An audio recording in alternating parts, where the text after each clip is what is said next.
ആരാ ആന്റി ഇയാള്?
വീട്ടുതടങ്കലിരിക്കാൻ ഞാൻ എന്താ രാജ്യദ്രോഹിയ? ഗാർഹിക പീഡനത്തിന് കേസ് കൊടുക്കാൻ അറിയാഞ്ഞിട്ടല്ല. ഇതെന്താ സ്വപ്ന? ഇത്രയും നാൾ ഒളിച്ചും മോഷ്ടിച്ചും കുടിച്ചതല്ലേ, ഇന്ന് അന്തസ്സോടെ ഒരെണ്ണം വീശാട്ടെ. വല്യമ്മ, പെഗ്ഗിന്റെ അളവ് കറക്റ്റ് ആണോ ഒന്ന് നോക്കി. കാക്ക ചെലപ്പോ മലർന്ന് പറഞ്ഞേക്കാം, കാലം മാറുകയല്ലേ, ചെലപ്പോ സൂര്യൻ പടിഞ്ഞാറ് മുറിച്ചേക്കാം. പക്ഷെ ഇത് മാത്രം എനിക്ക് അങ്ങോട്ട് വിശ്വസിക്കാൻ പറ്റണില്ല. കഴിച്ചാട്ടെ. സത്യമായിട്ടും എനിക്ക് വിശ്വാസം ആവണില്ല. രാജലക്ഷ്മി, നീ എന്നൊന്നും ഉള്ളിയേ. പൂർണ്ണ മനസ്സോടെ തന്നെയാ തരുന്നത്, കുടിച്ചോളൂ. ഉള്ളത് പറയാലോ, ഇപ്പഴാ നീ എന്റെ മരുമോളായത്. കുടുംബത്തിൽ ഒരു നേവിക്കാരനായ മരുമോൻ വന്ന് കേറുമ്പോ വല്ലപ്പോഴും കമ്പനി കൊടുക്കാൻ ഇങ്ങനെ ഒരു കാരണവര് വേണമല്ലോ. എന്താ നീ പറഞ്ഞത്? അതൊന്നുകൂടെ കേക്കട്ടെ. എന്റെ മനസ്സില് വെറുതെ ഒരു മോഹം. നമ്മുടെ പൂജമോൾക്ക് സഞ്ജയ് ഒന്ന് ആലോചിച്ചാലോ? നേര് പറയാലോ രാജലക്ഷ്മി, എന്റെ മനസ്സിലും തോന്നിയ ഒരു ആഗ്രഹ. പക്ഷെ നിന്നോട് പറഞ്ഞ ഒരു അബദ്ധാവോന്ന് പേടിച്ച് മിണ്ടിയില്ല. കുട്ടികൾ ഇപ്പൊ അറിയണ്ട. വല്യമ്മ നാട്ടില് ചെന്ന് അവന്റെ വീട്ടുകാരുമായി ആലോചിച്ച് ജാതകപ്പുറത്ത് നോക്കിയിട്ട് മതി എല്ലാം. എപ്പ പുറപ്പെട്ടു എന്ന് ചോദിച്ചാ മതി. അല്ല, അവന്റെ സമ്മതം കൂടി അറിയണ്ടേ? എനിക്ക് വിശ്വാസമുണ്ട് അവൻ സമ്മതിക്കുമെന്ന്. ഓ, എന്റെ പേരക്കുട്ടിയുടെ കല്യാണം ഉറപ്പിച്ചിട്ടേ ഞാൻ ഇനി അവിടുന്ന് ഇങ്ങോട്ട് വരുള്ളൂ. രാജലക്ഷ്മി, നീ ഒരു ലാർജും കൂടി ഒഴിച്ചേ. ഇനി ഒന്നിനും ഒരു വിഘ്നമില്ലാതെ ഇതൊരു പതിവായിക്കോട്ടെ. അത്രയ്ക്കങ്ങോട്ട് വേണം. വേണ്ടേ? വേണം അല്ലേ? ആവശ്യമുള്ളൂ.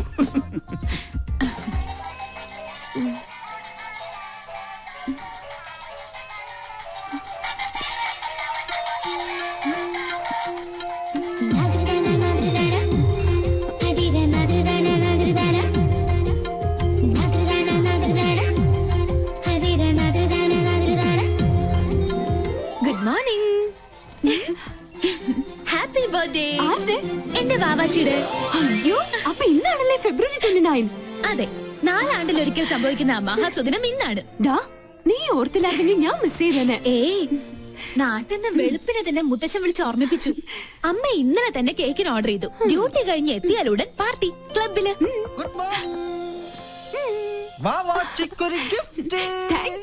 അയ്യോ, എന്റേതല്ല, ബൈക്കിൽ വന്ന ഒരാള് തന്നതാ. ഹെൽമെറ്റും ജാക്കറ്റും ഒക്കെ ഇട്ടിരുന്നോണ്ട് മുഖം മനസ്സിലായില്ല. അയ്യോ, സൂക്ഷിക്കണേ, ബോംബോ മറ്റോ ആണെങ്കിലോ. ഹായ്, ലിപ്സ്റ്റിക് കൊള്ളാം. സിഗരറ്റോ?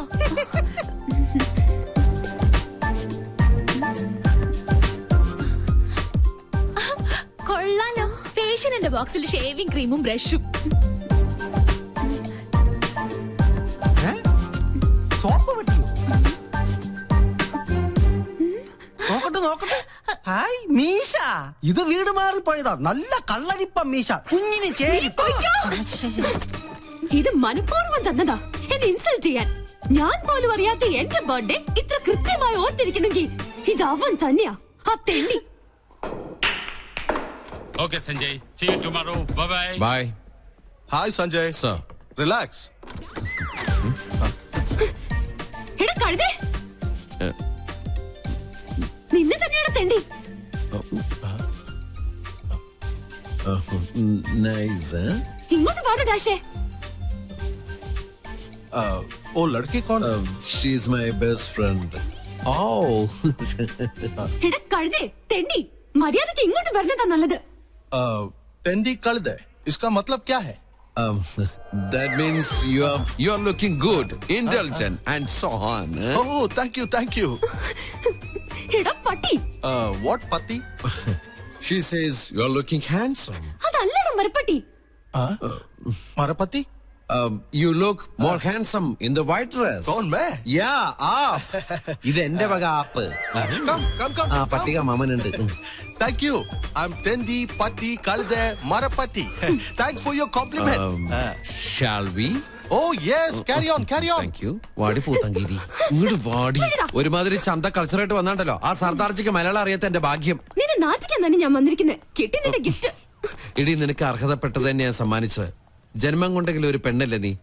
അല്പം അടക്കത്തിലും ഒതുക്കത്തിലൊക്കെ നടന്നാലെന്താ? എനിക്ക് ആരുടെ ഉപദേശം കേൾക്കണ്ട. ആരെന്നെ നട ആനച്ചന്തം എന്നൊക്കെ കേട്ടിട്ടുണ്ട്. ഇതൊരു മാതിരി. നല്ലൊരു ദിവസമായിട്ട് എന്നെ കൊണ്ട് പറയിപ്പിക്കല്ലേ. ഇടി നീ ചൂടാൻ വേണ്ടി പറഞ്ഞതല്ല. കുസൃതിയും കുശുമും കൂടപ്പുറപ്പാണെങ്കിലും എന്റെ ആ പഴയ കളിക്കൂട്ടുകാരിയെ ജീവിതത്തിൽ ഒരു നിമിഷമെങ്കിലും പെണ്ണായിട്ട് കാണണമെന്നൊരു ചെറിയ ആഗ്രഹമുള്ളതുകൊണ്ട്. അയ്യടാ ഒലിപ്പിക്കല്ലേ. സത്യടി, നീലക്കുറിഞ്ഞി പൂവിനെ പോലെ ആഘോഷിക്കാൻ വിധിക്കപ്പെട്ട നിന്റെ പിറന്നാൾ ദിനത്തില് മനസ്സറിഞ്ഞ് ഞാനൊരു സമ്മാനം പ്രത്യേകം തരുന്നുണ്ട്. തരട്ടെ. ഡോർ ഓർക്കട്ടെ.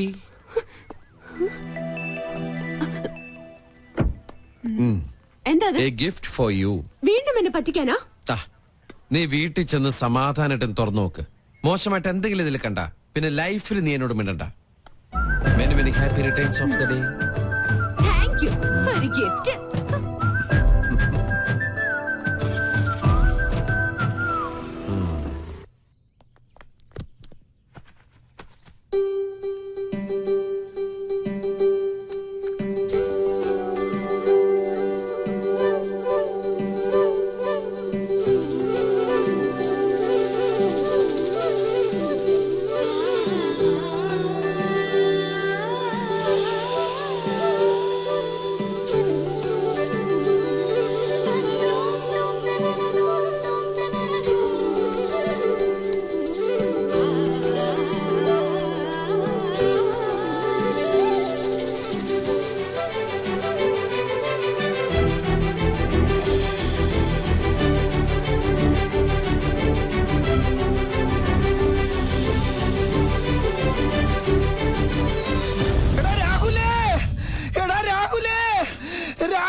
നമ്മുടെ പങ്കം മങ്കിയായി അല്ല പങ്കം പിങ്കിയായി. നോക്കിയേ,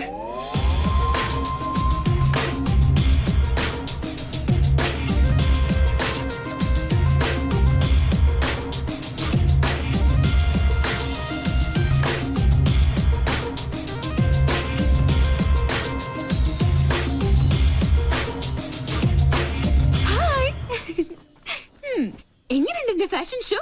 ഇതൊരു റിഹേഴ്സലാ. ശരിക്കുള്ള ഷോ വരണേ ഉള്ളൂ. ബൈ. ഒരു ശസ്ത്രക്രിയ പോലും ഇല്ല. നമ്മുടെ പങ്കം പിങ്കിയായി. എന്താണ് എന്റെ ബയോളജിക്കൽ സീക്രട്ട്? എന്നാ പറ. ഞാൻ പറഞ്ഞുതരാടാ തെണ്ടി. ഈ മുതൽ ഇവിടെ ഉണ്ടാവില്ല. എനിക്ക് ഒരു സീക്രട്ടും അറിയണ്ടേ. അച്ഛാ വേണ്ട. കൊണ്ട് തിരിച്ചറിയരുത്.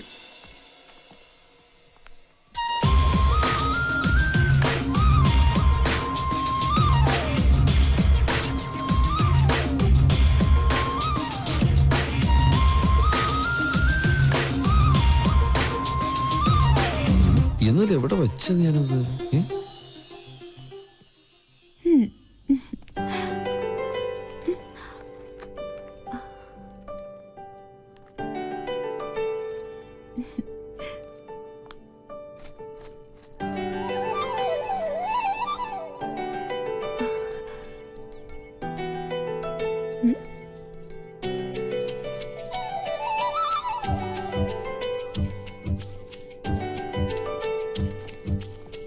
നീ എപ്പോ വന്നു? ഒരു ഫയൽ എവിടെ വെച്ചെന്ന് എനിക്ക് ഒരു ഓർമ്മയില്ല. നീ ഇയാൾക്ക് എന്നെ ഒന്ന് നോക്കിയാലെന്താ? ഞാൻ നോക്കിയല്ലോ. ഇന്ന് ഓഫീസിൽ ഇൻസ്പെക്ഷൻ ഉള്ളതാ. ഒരു ഓഫീസർ ജാട കണ്ടാ തോന്നും ഇന്ത്യൻ നേവി മുഴുവൻ ഇയാളുടെ കൺട്രോളിലാണെന്ന്. കൊടുത്തിറങ്ങി വന്ന എന്നെ വേണം പറയാൻ.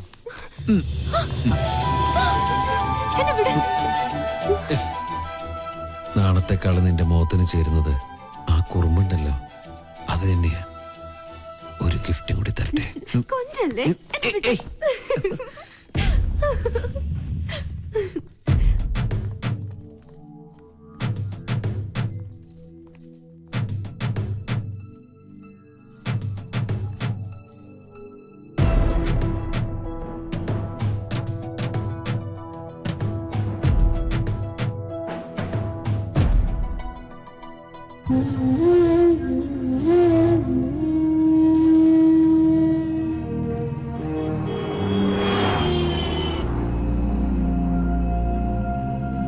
ജോത്സ്യന്റെ കുറിപ്പ് നേരിട്ട് കണ്ടാലേ നിനക്ക് മനസമാധാനം ആവുള്ളൂ എന്ന് എനിക്കറിയാം. 10 ൽ 8 പൊരുത്ത. എത്ര കാത്തിരുന്ന അവൾക്ക് ഇങ്ങനെ ഒരു യോഗം ഒത്തുകിട്ടിയത്. നമ്മളെക്കാളും സന്തോഷത്തിലാണ് അവന്റെ വീട്ടുകാര്. നമ്മുടെ തറവാട്ടില് പന്തലിട്ട് കേമുമായിട്ട് തന്നെ നടത്തണം. എന്റെ ഒരു ആഗ്രഹ.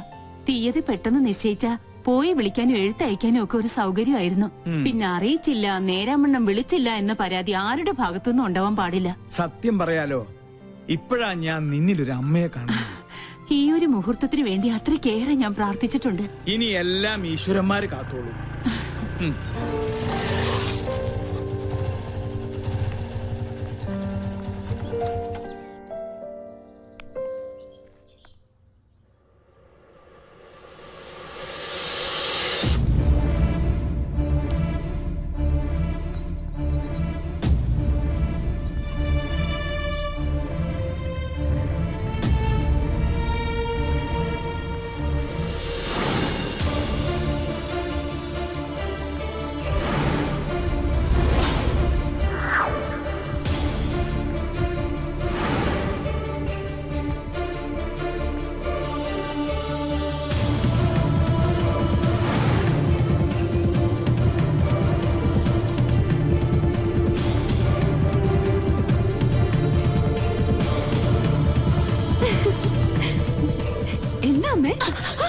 അങ്ങനെ വിളിക്കരുതെന്നെ. ഒരിക്കൽ നിന്റെ അമ്മയായിട്ട് എന്റെ ജീവിതം തകർത്തു. ഇപ്പൊ നീയായിട്ട് എന്റെ മോളുടെ ജീവിതം തകർക്കരുത്. യാചിക്കുകയാണ്. എന്റെ മോളുടെ ജീവിതം നീയായിട്ട് ഇല്ലാതാക്കരുത്. എന്റെ ഗതി എന്റെ മോൾക്ക് വരുത്തരുത്. എന്താ പറഞ്ഞേ? അപ്പൊ ഞാൻ ആരാ? എനിക്കറിയണം. ആരാ ഞാൻ? പറയൂ. അമ്മയുടെ മോളല്ലെങ്കിൽ പിന്നെ ഞാൻ ആരാ? എനിക്ക് അറിയാൻ പറ്റുള്ളൂ.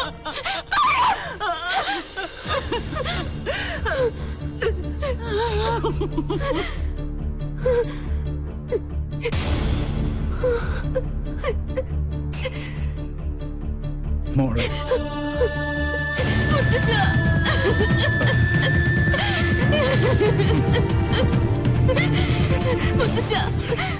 ഈ കുടുംബത്തിൽ ഞാൻ ആരാ? അവള് പറഞ്ഞു സത്യ, നീ അവളുടെ മോളല്ല.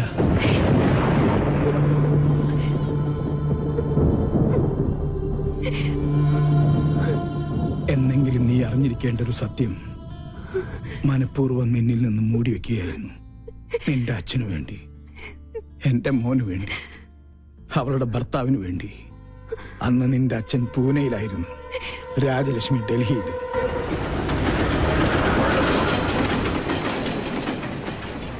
പൂജമോൾക്ക് 1 വയസ്സ് പ്രായം.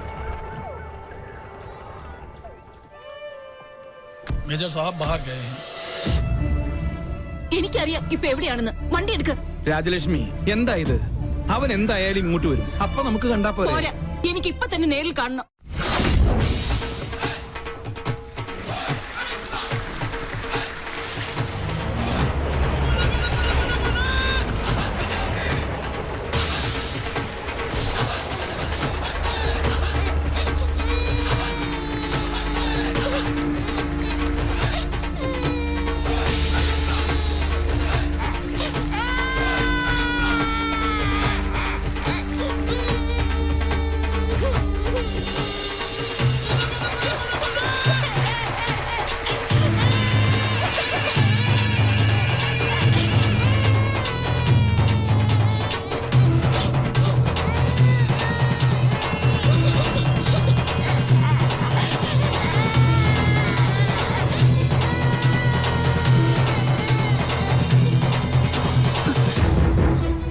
അതുകൊണ്ട് പലതും കേട്ടു. സ്വന്തം ഭർത്താവിന്റെ രഹസ്യബന്ധം നേരിൽ കണ്ടു തന്നെ വിശ്വസിക്കണമെന്ന് തോന്നി. തൃപ്തിയായി. വേണ്ട, ഈ നിമിഷം മുതൽ നമ്മൾ തമ്മിലുള്ള എല്ലാ ബന്ധവും തീർന്നു. പക്ഷെ എന്നെയും എന്റെ മോളെയും വഞ്ചിച്ച് നിങ്ങളെ സുഖമായി ജീവിക്കാൻ ഞാൻ അനുവദിക്കില്ല. ഞങ്ങളുടെ ശവം കൂടി നിങ്ങൾ കാണേണ്ടി വരും. അതെ, ദൈവ സത്യമായിട്ട് ഞാൻ പറയാ, ആ കടുങ്കൈ ഞാൻ ചെയ്യും. എന്തിനാടാ ആ പാവത്തിനോട് ഈ ദ്രോഹം ചെയ്തത്? अच्छा വേണ്ട, അവള് പറഞ്ഞതുപോലെ ഈ നിമിഷം മുതൽ എനിക്ക് ഇങ്ങനൊരു മകനില്ല. वो औरत तुम्हारी पत्नी है क्या? यूं तुम दोनों ने मिलकर उस बेचारी को धोखा दे दिया। क्या तुम पहले से ये बात जानती हो? बोलो कहो। मैं जानती थी। उस औरत के आंसू एक बच्चे को भी श्रापित कर देगा। तुमने हमारे कुल का नाम मिट्टी में मिला दिया।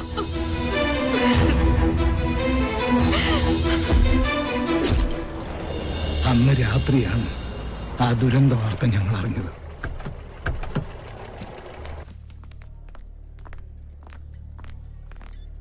നിന്റെ അമ്മയുടെ ജഡമായിരുന്നു പിന്നീട് ഞങ്ങൾ കണ്ടത്.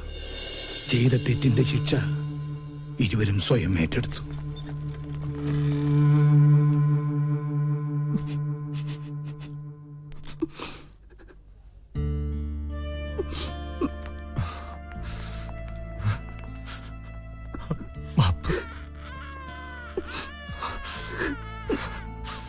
എന്റെ മോളെ വളർത്തും, ഒന്നും അവളെ അറിയിക്കരുത്.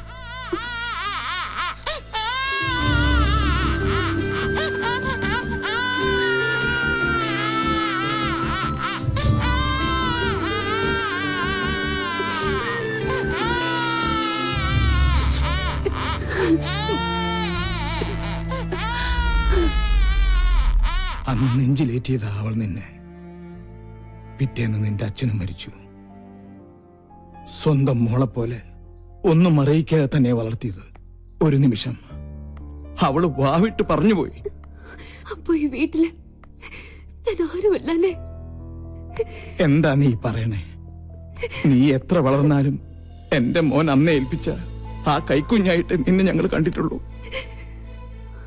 അറിഞ്ഞു തന്നെയാ നിന്റെ എല്ലാ കുസൃതിത്തരങ്ങൾക്കും ഈ മുത്തച്ഛൻ കൂട്ടുനിന്നത്. സ്വന്തം മോളല്ല, എന്നിട്ടും എത്ര വാത്സല്യത്തിന് എന്നെ വളർത്തിയത്. അമ്മയെ എന്തുമാത്രം ഞാൻ വേദനിപ്പിച്ചിട്ടുണ്ട്. ഈ ഞാൻ കാരണമല്ലേ അമ്മയുടെ ജീവിതം പോലും ഇങ്ങനെയായത്? അല്ല, ഒരർത്ഥത്തിൽ പറഞ്ഞ രാജലക്ഷ്മിയുടെ ജീവിതം തകർത്തത് ഈ ഞാനാ. ആ രഹസ്യബന്ധത്തിൽ നിന്നും എന്റെ മോനകറ്റാൻ മനപ്പൊരുത്തം പോലും നോക്കാതെ മുറപ്പെണ്ണിനെ കൊണ്ട് ഞാൻ അവനെ കെട്ടിച്ചു. അവൾക്കൊന്നും അറിയില്ലായിരുന്നു. എന്റെ സ്വാർത്ഥതയ്ക്ക് വേണ്ടി ഞാൻ അവളെ ബലിയാടാക്കിയത്. ഈ മുത്തച്ഛന് ഒരു പ്രായശ്ചിത്തം ചെയ്യണം നിന്നിലൂടെ. അവൾ പൂജമോൾക്ക് വേണ്ടി ഒരുപാട് ആശിച്ചുപോയി. നാട്ടിൽ ചെന്ന് ഞാനും വാക്കുകൊടുത്തു, ഈ കല്യാണം തന്നെ നടക്കട്ടെ. സഞ്ജയനോട് വല്ല മോഹവും മനസ്സിൽ തോന്നിയിട്ടുണ്ടെങ്കിൽ എന്റെ മോൾ അത് മറക്കണം. ഈ മുത്തച്ഛന്റെ ഒരു അപേക്ഷയാണ്.